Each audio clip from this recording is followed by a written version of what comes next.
اکثر والدین کے لیے یہ مسئلہ ہوتا ہے کہ وہ FSC کے بعد اپنے بیٹے کو کس میں داخلہ دلوائیں تاکہ اس کا کیریئر اچھا بن جائے۔ بعض والدین اپنی خواہش کو بچوں کے اوپر تھوپ دیتے ہیں، جس میں ڈاکٹری بھی ہے، جس میں انجینئرنگ بھی ہے، آرمی بھی ہے، اس میں کوئی کاروبار بھی ہے، ڈفرینٹ سیکٹرز ہیں جن پہ والدین ان کو لے جاتے ہیں۔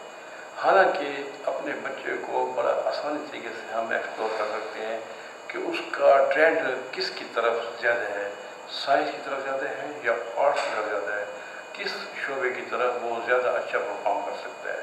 تو اس میں ایک دیکھیں، سب سے پہلے یہ ہے کہ آپ اس کی جو میٹرک 9th اور 10th کی DMCs اور فرسٹ ایئر اور سیکنڈ ایئر کی DMCs کو دیکھیں۔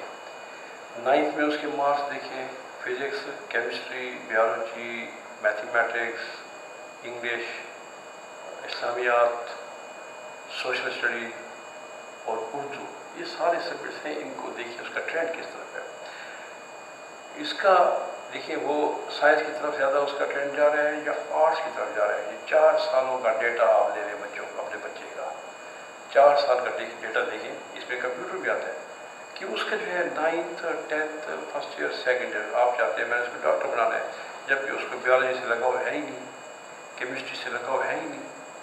اس سے پوچھیں تو وہ کہتے ہیں مجھے مشکل، وہ رٹا لگاتا ہے۔ تو ایسے بچے اپنی فیلڈ کی امتحان تو پاس کر لیں گے، لیکن اس جو اسپیسیفک جو ان کی اپنی چوائس ہے، جو ان کے لیے رائٹ ڈیسیژن ہے، وہ صحیح نہیں ہو سکے گا اور وہ رانگ فیلڈ چوز کر لیں گے۔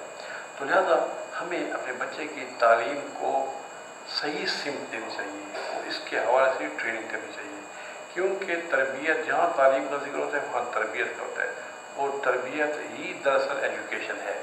تو آپ اس بچے کو اس کو دیکھیں، اس کے ٹرینڈ کو فالو کریں، اور پھر ہم آسانی سے فیصلہ کر سکتے ہیں کہ یہ بچہ اس میں جو ہے اپنے FSC کے بعد، جب کر لینے کے بعد کس شعبے میں جائے۔ تو اس میں ہمیں ڈیسیژن کرنے میں آسانی ہوگی۔